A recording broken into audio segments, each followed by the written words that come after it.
Hey everybody, thanks for joining us here today. This is Nicole with Topaz, and I'm very happy to welcome back Blake Rudis. Hey Blake. Hello.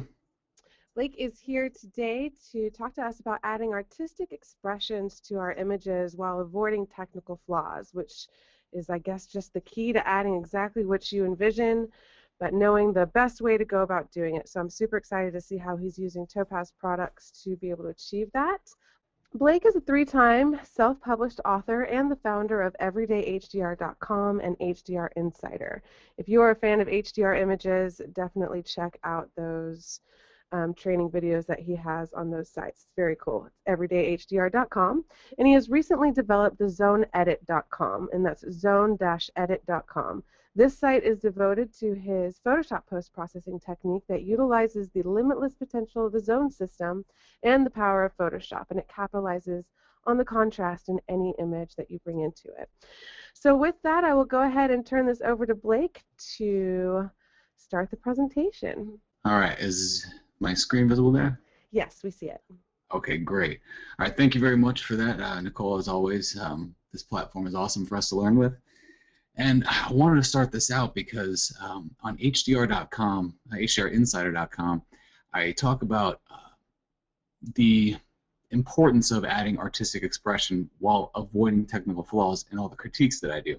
So I allow the Insider members to send in pictures, and then once a month I look at their pictures and not only tell them what's working, what's not working, but show them how they can fix some of these technical errors that you might find right there in Photoshop during the critique so that they can watch it and modify their images accordingly. Now, in doing that, I realized that, especially in the beginning of my photo career, I didn't realize that I was doing some things that were technical flaws that I thought were, I guess, cool. You know, and it's all about adding that artistic expression without destroying the integrity of the photo, because the worst thing we can do is destroy the potential of a photograph before it has gotten to where we can actually take it. So what I'm going to do is I'm going to cover some things today: HDR low contrast, how to combat that, noise, tone compression in lights, tone compression in darks, vignettes, that's a big ticket item there, and also loop right back in at the very end of this and go back over contrast. So I'm just going to go ahead and start this by showing you a HDR image that has a lot of low contrast. So you might be asking me, how do you know that this has low contrast? So what I'm going to do is show you how I figure out if an image has low contrast first, and then show you what I do to fix it. Now, I also want to caveat this. I kind of feel the same way about photo post-processing as I do about nutrition and fitness. So they tie hand in hand. It's an 80-20 thing. I do about 80% of my processing in Photoshop and about 20% in the plugins. And just like nutrition and fitness, good health is 80% nutrition and 20% exercise. So it's kind of the same concept here. So in diagnosing this photograph, I'm going to go ahead and open up a gradient map adjustment layer. Now, if you see your gradient map is off color and not black and white like it should be, you need to just click over here at your gradient map and then turn that to this black and white. Basically what it does is the gradient map, when you make that adjustment layer, it's going to take whatever you had in your layers palette and make that a gradient map. So what this gradient map does is it's one of the best black and white conversions you can do, the quickest, simplest black and white conversion you can do, because it takes whatever colors are in your photograph and it turns them into what spot they would be on the digital zone system between zones 0 being black and zone 10 being white. So in diagnosing if this has low contrast or not, I'm going to open up a curves adjustment layer. And in that curves adjustment layer, if I hold Alt or Option and I click on the black slider here, it's going to make the whole image go white and only show me a little speck of black right there. That means that there's not a whole lot of pure black in this photograph, and there's not a whole lot of pure white in this photograph. So when I hold Alt or Option, it tells me that. If I move that, that adjusts my clippings and it adds more white or it adds more dark. So I've diagnosed my image. I know that it needs some work. So I'm just going to go ahead and click these eyeballs off, and I'm going to duplicate my background by pressing Command or Control J. Anytime I go into a plugin, I always duplicate my background. So I'm going to go to Filter, Topaz Labs, and for this one, I'm going to use Topaz clarity to boost the contrast in this. All right, so in clarity, let me go ahead and reset all this because I just gave away all the cool stuff I did beforehand. In clarity, I'm going to just go ahead and in the palette here on the right, if you're not familiar with Topaz Clarity, on the left, you're going to see all your presets, and on the right, you have your actual adjustments. Now, I do kind of shy away from presets. Presets are a good place to start, but a lot of people get so caught up on presets that they want to know your settings. And truth be told, you can kind of try to use a preset as a starting point, but for the most part, every photograph has different dynamic range in it, so every photo needs its own adjustments that need to happen to it. So what I do, it's a very technical process of moving the slider all the way up and moving the slider all the way down, and then kind of finding somewhere in between as to what I think looks good. So I know it's not like there's no real rocket science to this. I can't say that, hey, for every photograph, micro contrast 0.33. It doesn't work that way. All right, it's just it's a guessing game. You kind of have to guess back and forth to see which settings are going to be best for you. Do you want more? If so, bring it to the right. If you want less, bring it to the left.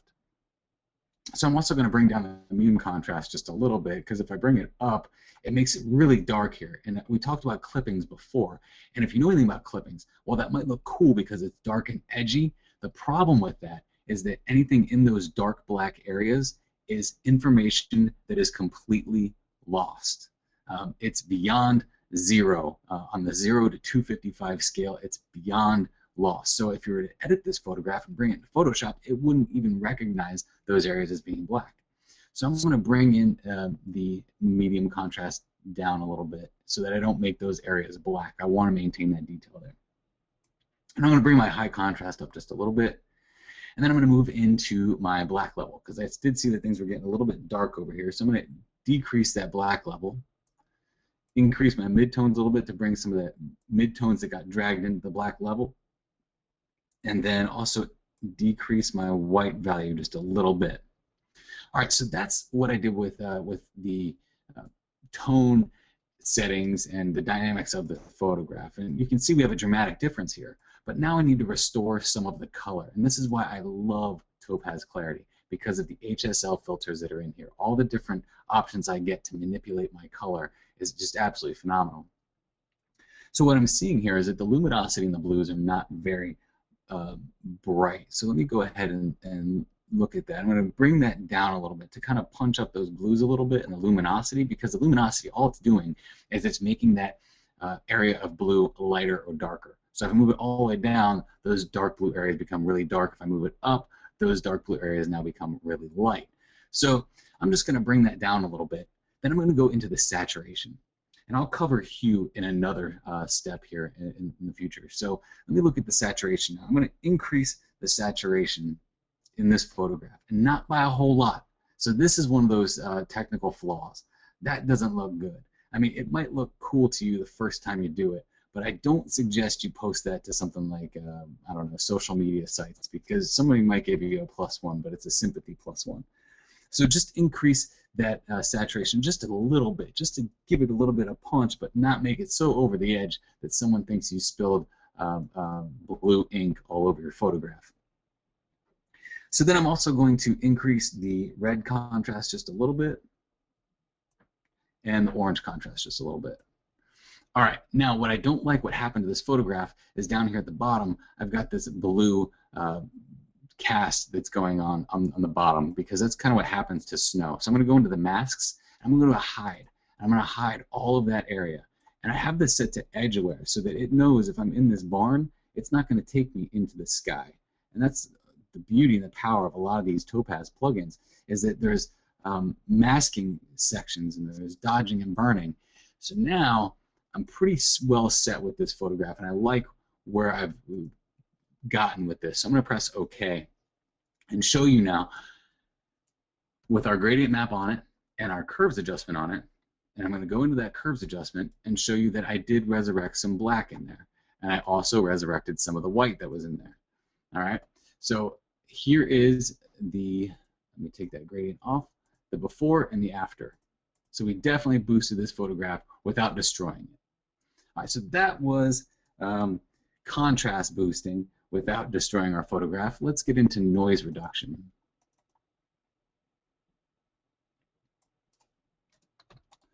All right, so now this is a long exposure photograph that was taken in San Francisco. You can tell by that Transamerica building there. And my old camera was not very good with noise, especially long exposures like this. So to fix that noise, we can go into Filter, Topaz Labs, and then go to DeNoise. So, like I said before, I'm not a big fan of presets. However, the presets that are in DeNoise are actually really pretty great. So I'm going to start over here on the left with my presets and go to JPEG Strongest. All right, so that's going to give me a really strong base to start with on my noise reduction. And you know, if you're an HDR photographer, you know that noise can kill a photograph. So especially when you have compounded noise over the series of a bunch of high ISO images. So now what I'm going to do is I'm going to go ahead and start by just leaving the strength where it is, and I'll go back to the strength later if I need to adjust it. So I'm going to go to the Adjust Shadows, and let me reset. Actually, we're good there. Okay, yeah. So I'm going to bring my Adjust Shadow just up a little bit. And then I'm going to adjust my highlights a little bit just to see what's happening in those highlight areas when I adjust. And that's basically going to be in these cloud areas. And then I'm going to do it in the reds and the blues because I noticed that in my beginning photograph I had a lot of red in these little lights that are on top of the buildings. And then when I did my noise reduction, I lost some of that red. So what I'm going to do is I'm going to reduce that noise, the adjustment that it did on the red noise, so I can bring some of those lights back, and that's going to globally increase that all over the place.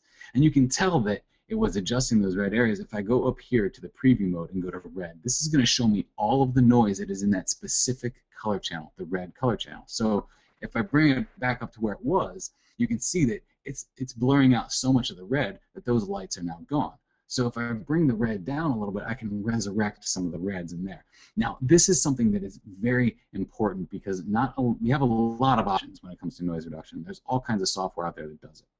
However, in Topaz Labs, you get the option to adjust your noise within those channels and actually see what noise is happening in those channels. So I'm going to go ahead and bring down the blues just a little bit too, so I'm not reducing too much noise there. I'm going to leave the clean color and black level the same. And then when it comes to recover detail, you get this idea that it's blurring a lot of the stuff here. But if I go to recover detail and I bring that up, it's actually going to start creating some artifacting, some JPEG artifacting, and make some noise there that I don't really want, because it's kind of like you've taken all the noise away from something and now you're trying to polish it up and clean it up a little bit, and in the same process you're just creating more noise. And I'm just going to move the reduced blur up just a little bit, and that's going to help me bring out some of the detail that's in the buildings here. So if I go to my before and I go to my after, look at how much crisper those lights are. I mean, it's like I just took a emery cloth to that and just made them beautiful and polished up. So that's noise reduction. If I press OK, you can see the before and after real quick here on what I did in noise reduction. And the thing about noise reduction, the artistic expression or technical flaw, you don't really want the noise there because you don't want it to come out too strong in your photographs, but at the same time, you don't want to destroy a photograph by over blurring the photograph. So that's kind of like your artistic expression and technical flaw theory in noise reduction. So now I'm going to go into tone compression in the light areas. And before I do that, I have to do something really quick.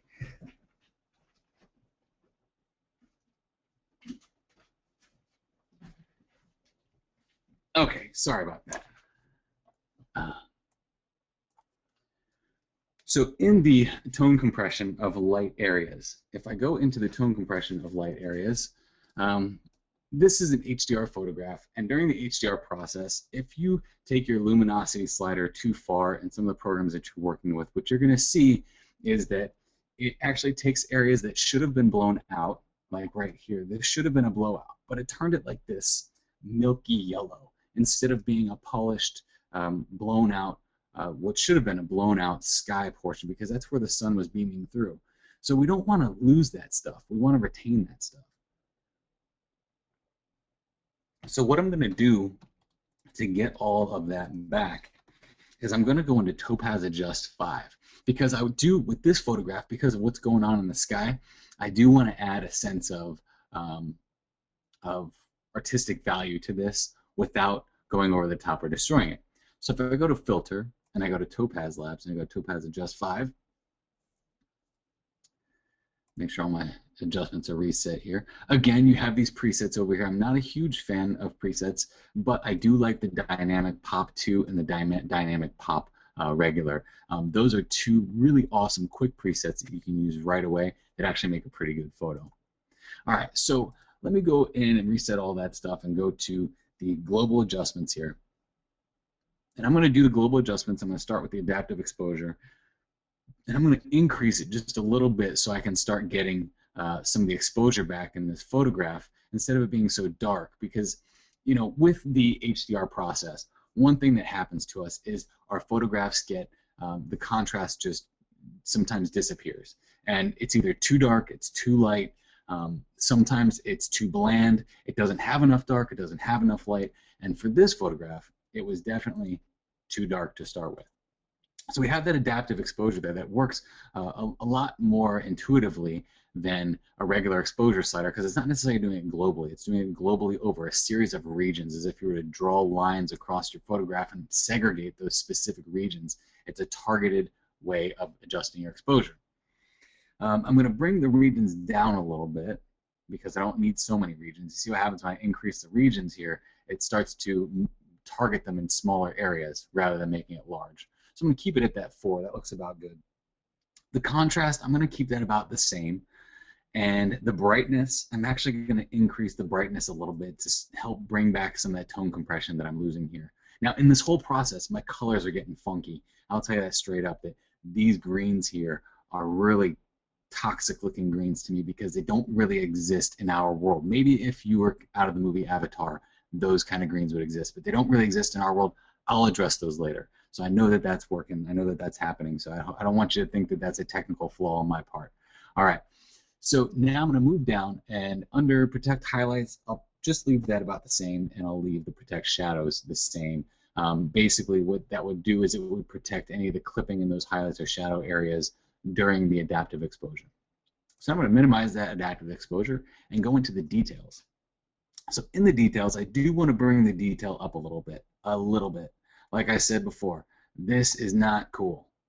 Maybe in some world that's cool, but that's, again, avoiding a technical flaw. And some people might say that's artistic expression, but I would beg to differ. That unless you're expressing the fact that you can increase the strength in a slider all the way up, that's about it. So here we just want to increase it just a little bit, just to give it a little bit of boost in our detail, but not too much so that it's over the top and it doesn't look like something out of, I don't know, an old sci-fi movie. So the detail boost, I'm actually going to bring that down a little bit, because sometimes what the detail boost does is that, again, it goes over the top and it gives you a little bit too much. So I'm going to bring that down to about 0.94, just a little bit lower, so it's not, I'm not adding that much. And if I look at the before and after, I've added some detail. I've definitely brought out some of the highlights and the shadows that are, those little undulations that are happening in those clouds. And then the threshold, I'll just leave that the same. The radius, I'm going to increase it just a little bit. And like I said before, a lot of this stuff is, you know, just kind of give and take. I move it to the right, move it to the left, see what I like, and go from there. Sharpening, I'm going to leave about the same. Now color, this is the same thing here, the adaptive saturation. It works the same way. You can increase the saturation just like you did with the exposure, because it's doing it within different regions. It's a more targeted type of saturation adjustment rather than just taking a saturation slider and moving it all the way up or all the way down. But again, saturation is one of those things that we want to be kind of leery of. We don't want to go too far over the top. Definitely add some saturation to your photograph, but don't go so far over the top that it doesn't look good anymore. And then those regions, let's see what happens when we increase them and decrease them. And I kind of like what happens when we increase those regions here, because I'm seeing some more orange show up in these clouds. So I'll go ahead and increase those regions pretty high and get some more targeted saturation increase there, which I wouldn't be able to do that with any other program than Topaz Adjust. This was the first plugin that I bought of Topaz, and I think it was in like 2008, and I was adjusting everything. I mean, pictures of my wife and I and everything, things that I should not have been adding adjust to. Again, like I said, I didn't know the difference between a technical flaw and an artistic expression back then. That's why I'm trying to help you out here. So then I'm going to go into the curve tool and give it just a contrast boost to the curves. Now, in the curve tool, if you look at how these regions are divided, anything up here on the right is going to be your lights, and anything down here is going to be your darks. So I'm darkening the darks and increasing the lights, and just kind of bringing out some contrast between those. And that's what's known as an S-curve in the industry, and an S-curve is used all over the place. So I'm almost done and good there, but I'm going to go ahead and zoom in here real quick and look at what's happening to my sky. Now, one of the cool things you can do in any adjust program is if you press the Command or Control button and the space bar and then click and drag, it automatically turns your tool into a hand so that you can move this around on the fly, which I do like that. So I'm going to go into local adjustments, and I want to burn some of the stuff in here and dodge some of the stuff. So what I'm going to do is I'm going to set dodge, and I'm going to set my brush to edge aware, and make it, this brush size is pretty good. I'm just going to start dodging right in here in these areas that, like I said before, have gotten milky on me. And dodging is essentially making things lighter, and burning makes things darker. So I'm going to dodge those areas and just really get into those areas that should be blowouts and start dodging in those areas to make them blowouts. Then I'm going to go ahead and grab the burn tool and start burning around those areas with a smaller brush. And I'm going to burn these cloud areas right here to help bring out the light in those areas. So anytime you want to bring out a light area, make all the area around it darker. And you can do that with dodging and burning. There's many dodging and burning techniques. I actually cover dodging and burning very extensively in the Zone Edit Black, White, and Beyond training package. But dodging and burning, if you're not doing it to a photograph, I would say that you're wrong, because above, actually it's still there, it's been there for ages, but above my desk it says dodge and burn, so that I know that every photograph I put through my computer or Photoshop, I dodge and burn, because dodge and burn is extremely important. Alright, so now let me zoom out and fit this and go to my before and my after. So I've definitely boosted up the detail in this photograph, and I'm going to go ahead and press OK. And now I'm going to jump back into clarity and go to Filter, Topaz Labs, and Clarity. And now I'm going to show you what I do with those saturation adjustments. Ooh, let me reset that, because I don't need all the old adjustments in there. I just need the hue saturation filter. I don't need any of the clarity stuff, just the hue saturation filter. So this is where I'm going to get into chromatic aberrations and saturation. So in the hue section here, if you change the hue, this is kind of like if you've ever seen The Wizard of Oz, where you make a horse of a different color. Let's go to blue. In The Wizard of Oz, you see the horse turning different colors. That's basically them turning the hue saturation adjustment up on the brown color to make that horse blue or red or green or orange. And that's what we're doing here. We're just taking whatever color we're looking at and making it either a little bit more yellow, as in the case of the greens here, or in the oranges a little bit more yellow or red or orange, just to boost up those colors. So one of the things that I really wanted to target here, I fixed the neon greens that we had here. That's what I was doing by adjusting the hue in those greens, so that they're more like a green color that we would see in nature rather than a green color that we'd see in Avatar. So I'm going to go ahead and zoom in here real quick and show you chromatic aberrations. Now, I was using a 17 to 40 millimeter lens, and if you know anything about that, I was at the 17 focal length on a full frame camera. And when you do that, the light refraction that happens, I mean, it doesn't matter what comes through there, you're going to get a chromatic aberration on it. But it's one of those things that if you neglect it, I look at it as technical flaw instead of an artistic expression, even though it happens naturally within the lens. But one of the great things that you can do here is that a lot of the color that resides in those chromatic aberrations is simply in the saturation. So if I look at the saturation of purple in the photograph, I see there's a lot of purple in this barn, and purple wasn't in that barn. it was more of a bluish grayish color. So I'm going to reduce that. Now if I go to magenta and increase magenta, look, see that what was called a chromatic aberration, those little red and cyan fringes? If I take that magenta and bring it all the way down, I've just reduced my chromatic aberration. Now, I know a lot of people that use Adobe Camera Raw and Lightroom might say, well, I could just do that in Lightroom and Camera Raw. And that's great that you can do that. But there are some people that don't have Photoshop and Camera Raw and may be using this stuff, these plugins within Photo Effects Lab. So if you're using Photo Effects Lab, you can still fix chromatic aberrations by going into the magenta and aquas, because that's going to be where your cyan, basically, your cyan chromatic aberrations are going to exist, is within that aqua slider there. So if there were cyan or magenta in the rest of the photograph, what we then need to do is go into our masking, and we would need to hide anything we did with that chromatic aberration or adjustment where we're reducing the magenta and the cyan. But I will tell you that magenta and cyan don't really show up too much in your photographs. Not as much as many of the other colors that are in the spectrum, so you shouldn't have to worry about that too much.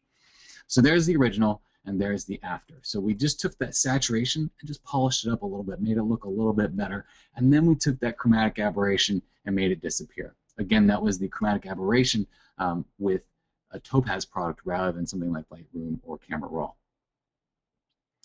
All right, so the next thing we're going to get into are vignettes. Now, I love vignettes because a vignette can be one of the most powerful things that you do to a photograph, and it can be one of the worst things you do to a photograph. And I've seen some really bad vignettes out there.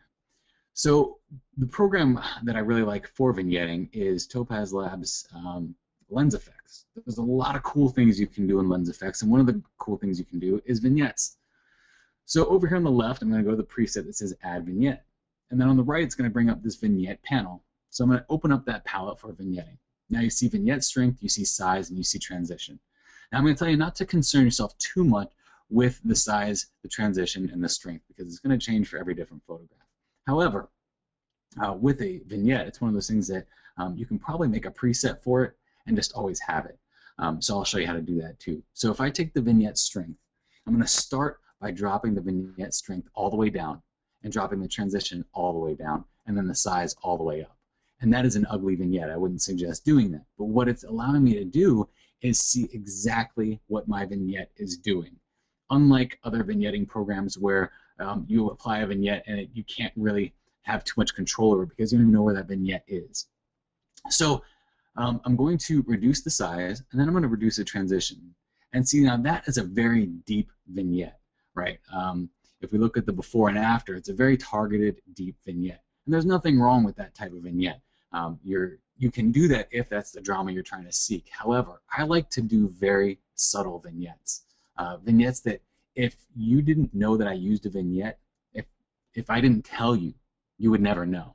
But I still targeted you into the center of the photograph. And that's how powerful a vignette can be. But it can also be very destructive if you do something like this. Now you've lost a lot of your photograph. Now sure, you're adding some drama, you're adding some character to it, but I tend to be more on the subtle vignette side.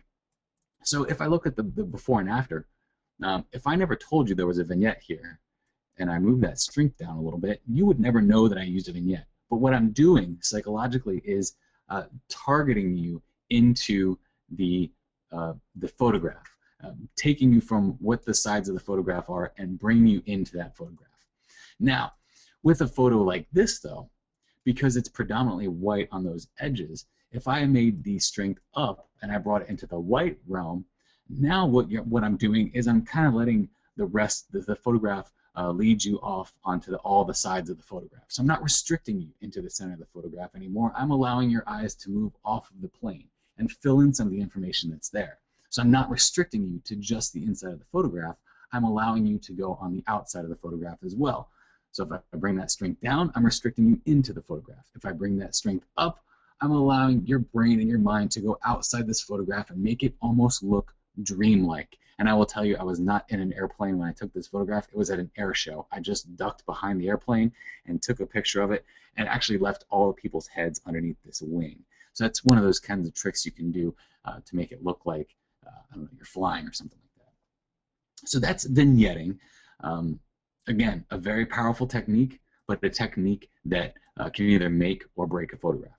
So with lens effects, if I wanted to go ahead and save this preset, I would just go down here to save and then change the preset to Blake's awesome vignette, because everything you do, whether it's you know, within Topaz or not, is awesome, because you're an artist and everything you do is cool. All right, so that's vignetting. I'm going to go into tone compression in the darks now. So here is another HDR photograph that desperately needs help because I went a little too far with my luminosity slider. Now I would normally maybe shy away from doing this in the HDR program that I was using, but for the sake of a tutorial, I want to show you how you can resurrect that in Topaz Detail. So if I go to Filter, let me go ahead and duplicate, Command-Control-J, Filter, and then Detail 3.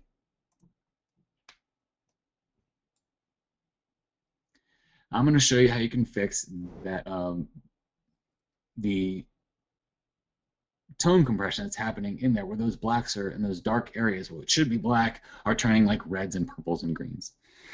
All right, so in the, I love Topaz Detail, first of all, let me go into that, because you can resurrect some awesome detail and you have a lot of options to do so. So in the detail panel, I'm going to go to overall. You can increase the detail in the shadows, the highlights, or overall in the image as a whole. So I'm going to start overall. And with the small detail, I'm going to go ahead and bring that up a little bit. Actually, first of all, before I go into the detail, let me go into the tone first and get the tone of the image set. Like I said before, if this was, I would probably do this maybe in Lightroom or something, or Camera Raw, before I brought it into here, that 80-20 idea. So I already would have done the tone stuff. So let me go ahead and do the tone stuff, because I can do it right here in Topaz Detail. And I'm going to bring down the exposure a little bit, make it a little bit darker. And then I'm going to bring up the contrast a little bit to boost the contrast between lights and the darks, increase the highlights a little bit, decrease the shadows quite a bit, so that I can really resurrect some of that dark area there. It just makes it easier for me when I'm doing the detail work. And then in the whites, I will probably just leave those the same. In the blacks, I can actually decrease those just a little bit to really darken those up. So even now, I've already made this photograph better, but I can make it even better with detail. So with the small detail, I'm going to go ahead and bring that up, because I want to resurrect some of the stuff that's happening here and really bring in some of the snow patterns that are being, like the snow drifts and the patterns that are coming out down here. I'm not going to do too much boosting, because like I said before, that can be, that can make or break a photograph. So I'm just going to leave that at 0. And then I'm going to go into the medium detail and increase the medium detail. And then I'm also going to increase the large detail. And that's overall for the entire photograph. So now I'm going to go to the shadows, and I'm going to decrease the detail in the shadows, because I don't need to see all that detail that's happening in those shadows. And I'm going to do that for the medium and also the large detail as well, so that I'm not trying to bring back area in those shadow areas that was already destroyed when I brought it in here. So here I'm actually fixing a bad photo. It wasn't necessarily bad, I could just make it better. And then in the highlights, I'm just going to bring up the detail a little bit in the small detail and also in the large detail. Now, I like what I've done with this photograph as a whole, but one of the things I don't like is what it's done to my sky area. So what I can do is actually go into, where is it here, Effect Mask. And in the masking, I can paint away the stuff that I did to the sky. And you can see I got some sprites up here that are happening that I don't really like. So in that effect mask, I'm going to do it on the overall, and there's my masking here. I'm going to paint in and get rid of some of that area that it's destroying here. My edge where I'm going to bring that up so it doesn't destroy my barn. And then I'm also going to do that under my tone adjustments. And if I increase my flow a little bit and increase the hardness a little bit, I'll be working on this just a little bit faster to cut those areas down and really avoid the accidental vignette that I've created up there. So you can also make accidental vignettes like I did here. So there's before and there's after. Really boosted up that detail, brought out a lot of detail in this photograph, but still maintained the integrity of it. All right. Now, the last and final thing I'm going to show is how you can use black and white to make better color photographs. And this is the whole premise behind Black, White, and Beyond the Digital Zone System. It's understanding black and white and taking a black and white image and making a color photograph better through the use of black and white. So I'm going to go ahead and press Command or Control J to duplicate the background. I'm going to go to Filter, I'm going to go to Topaz Labs, and go to Black and White Effects 2.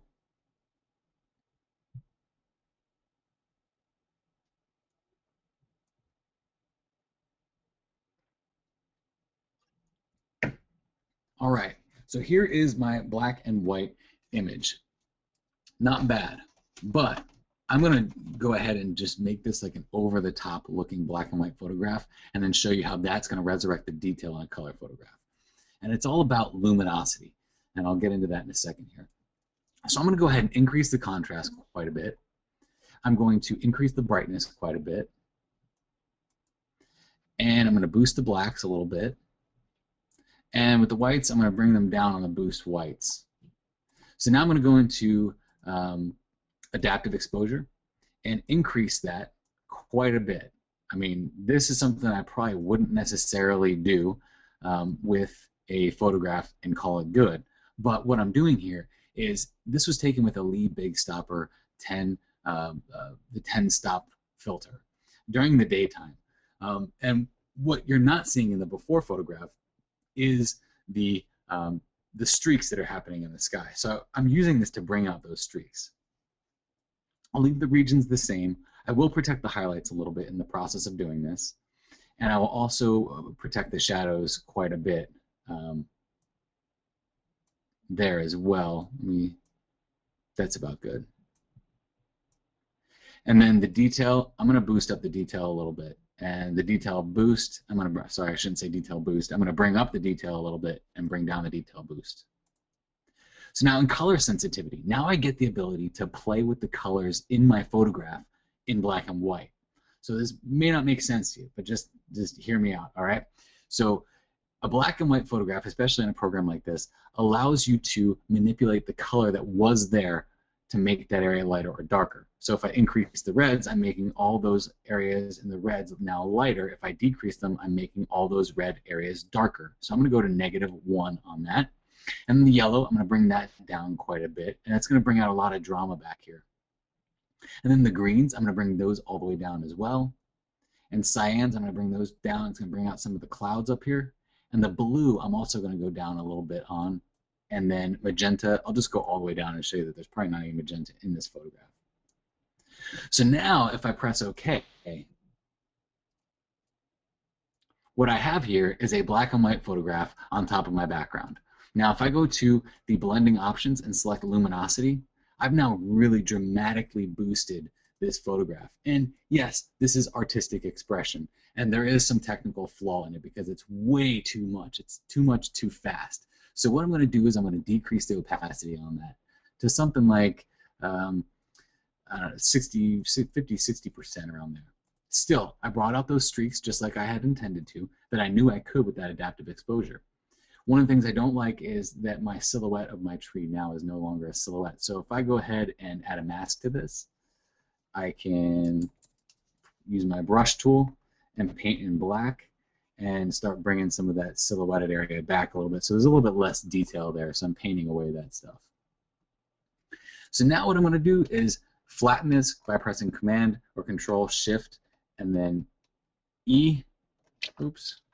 Alt E, and that's going to make a stamp. That's Command Alt Shift E. It makes a stamp of whatever's going on below. I can actually turn the lights off on these guys, and this still exists because it's just basically taking a copy of all the stuff below it and putting it above.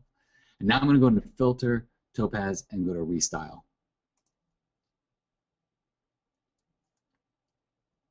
So in Restyle, I'm going to go to my favorites because I spent about 5 hours going through Restyle when this first came out, picking out all the really cool color combinations that I liked.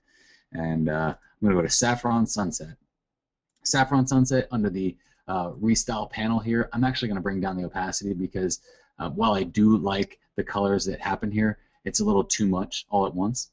And I'm also going to decrease opacity in the basic adjustment here, while I increase the temperature of that to kind of bring out that sunset look. And then I'm going to do the same with my tint to bring out some of the purples in there, and then also bring up the saturation just a little bit. And this is an artistic expression at this point. I'm really over-exaggerating what was the original photograph. Definitely what was the original photograph. I'm over-saturating or over-emphasizing. But one of the cool things you can do with the blending options also is, sure, I can decrease how much color is in there, but one of the really cool things I can do is go to soft light. And soft light's really going to blow out and make that sunset look just kind of cool. And while artistic expression or technical flaw, sure, there might be some technical flaws here, but I really like how exaggerated that is. And that, in the end, who am I doing this for? Am I doing it for myself? Am I doing it for somebody else? That's kind of what you have to ask yourself. And for this, I'd probably make a mask and paint out the areas up here that I think have gone over the edge. So that's the whole idea behind artistic expression and technical flaws, and ensuring that you know what's happening to your photograph as you're making those adjustments so that you can shy away from those technical flaws in the process. Thanks, Blake. That was awesome. A lot of great information, and you definitely showed off some powerful ways to use the product, so really appreciate it. No problem. We have quite a few questions coming through, so I'll just start up at the top. Okay, let's see here. We have from Mike from back in I think the very first image you went over, you showed how to get a gradient map. Can you go ahead and show that process within Photoshop real quick? Sure. Actually, what I'm going to do is I'm going to change my color palette to blue, and I'll change it to red. This is going to be interesting. So now what I'm going to do is go to the adjustment layer down here, and then click on the gradient map and see what happens. It's pretty nasty. That's actually hurting my eyes. Sorry, everyone. But if I click, what it's doing is it took a gradient map of the colors I had selected in my palette. So if I click on that gradient map and then click on the black to white transition, it's going to give me that gradient map, black and white. And that is my favorite. And actually, in Black, White, and Beyond, the Digital Zone system, I cover all 7 different ways in Photoshop to make a black and white photograph and what the best option is. And it's not just because one is cooler than the other. It's because you can actually see what's happening to your colors as you make that adjustment. Great, thank you. Let's see here. Susan had asked, when doing an HDR image, do you merge your images first before adding noise reduction, or do you just adjust your darkest image for the noise reduction? I don't do anything with that, and I've had a lot of discussions with a lot of people over the last 4 years about what do you do to your brackets before you bring them into your software for processing. And what I do is I take my raw files and just drag them and drop them right into whatever program I'm using, and I adjust the noise later. And it's just, I don't know if it's because I'm lazy or if it's just because because there's a lot of work they have to do in the whole HDR process. And the more work you do on the front side, you're still going to be doing that work on the back side anyway. And I've tried both ways, and to me that's always the way I fall back on. And it might not be that I'm lazy, it's probably just because when I get in from a shoot, I know exactly which photographs are going to be awesome. So I just run straight to my computer. I don't say hi to the wife, don't kiss the kids. I just start processing that photo. It's one of those excitement things, I guess, more so than anything. But you can do it either way. And there's no right or wrong way to do things. There's just your way. So. Awesome. Thanks for explaining that. We also had, let's see here, it was Phil. He says, what approach do you take to selecting a subject that you think will be good for a high dynamic range image or traditional HDR? Anything. I'll HDR anything. It's one of those things like I think I just got addicted, and my background, my old background was I was a printmaker and sculptor, and then I also did a lot of drawing, a lot of freehand stuff, and then I transitioned into photography, and I didn't really have an appreciation for photography until I found HDR photography. So for me, the passion comes from HDR, and it's the fact that I can turn anything into art with that HDR and kind of give someone an idea of what, to me, it's reality. You know, because you can take an HDR image over the edge, or you can make it subtle and make it look like what you saw or what you wanted that person to see. But as far as selecting the best things for HDR, sunsets and sunrises, hands down, that's basically what it's made for. Interior shots where you want to show the outside, and anything that's grungy. I mean, bring on the urbex photography, because if you find an area or a scene that has a lot of detail in it, HDR it and just do it. I mean, you can't go wrong. But you also can't go wrong bracketing everything, because when you get back, you might find that one of your brackets that's darker is actually better than the bracket that your camera metered for. So it doesn't really hurt to be shooting brackets anyway, because you can just go in and delete them when you're done. Great, thanks. I also had Steve asking when the desired result instead is a black and white HDR.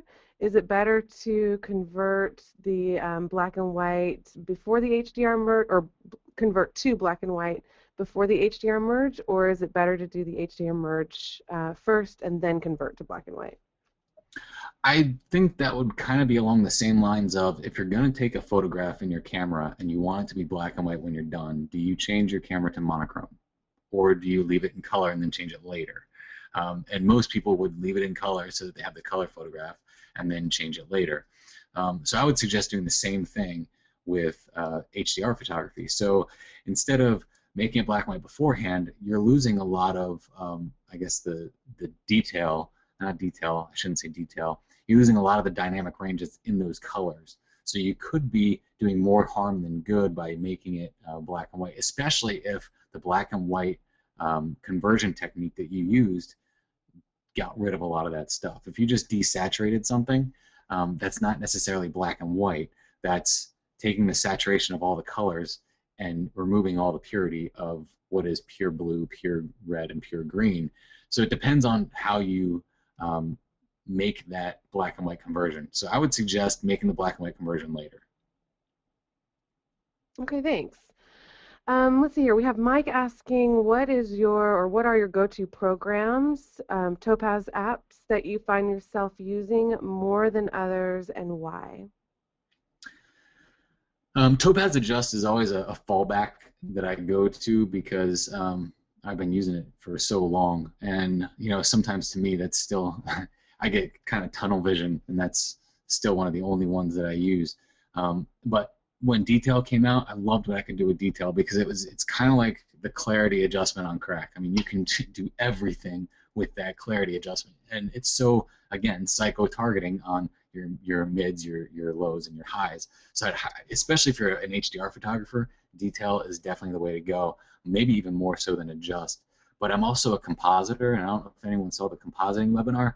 I really love Remask, and that is one of the best things I've seen ever for segregating a foreground from a background.